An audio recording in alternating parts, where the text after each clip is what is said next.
This is Living Power with Dan Hurst. But the fact of the matter is that Jesus was not interested in overthrowing the government. He had no political inclinations at all. In fact, John chapter 6 verse 15 says that perceiving then that they were about to come and take him by force to make him king, Jesus withdrew again to the mountain by himself. Jesus had no political aspirations. That wasn't what he was there for. That's not what Jesus was about. And he never trashed the government. He did trash the church leaders, the Pharisees and those guys, the Sadducees and all. But he never got on to the government. But even so, this is a very tense time in the country. As far as the Jewish leaders are concerned, this wasn't about some petty malcontent on a political rant. This was someone that could very, very well bring down the fragile political structure of the day. They knew that about Jesus.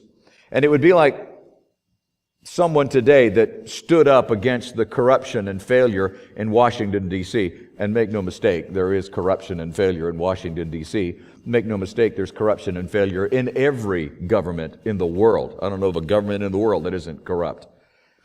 And it would be like someone today standing up against that corruption and failure in Washington, D.C., and this massive grassroots movement following that person, demanding the ouster of our political leaders and seeking to establish this person as the new political leader of our nation. You can imagine what the pushback would be and the wailing and gnashing of teeth that would come from Washington, D.C. If that was to happen. Now, as far-fetched as that may seem, that's exactly what was happening in Israel. And interestingly enough, like I said, Jesus had never said one word against the government. In fact, he did even tell the people that they should pay their taxes. He said, render unto Caesar that which is Caesar's. Now, I will say that he did call Herod a fox, which I thought was kind of cool. Back in Luke 13, he called Herod a fox, but he never spoke about overthrowing the government or replacing the government.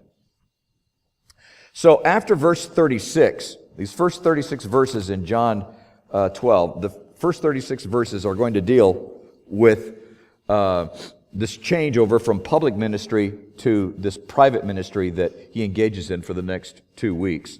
Well, actually 2 weeks plus 40 days after his resurrection. And so he's going to focus on his disciples. On behalf of Dan Hurst and the Open Class, we want to thank you for watching. We hope it was a blessing.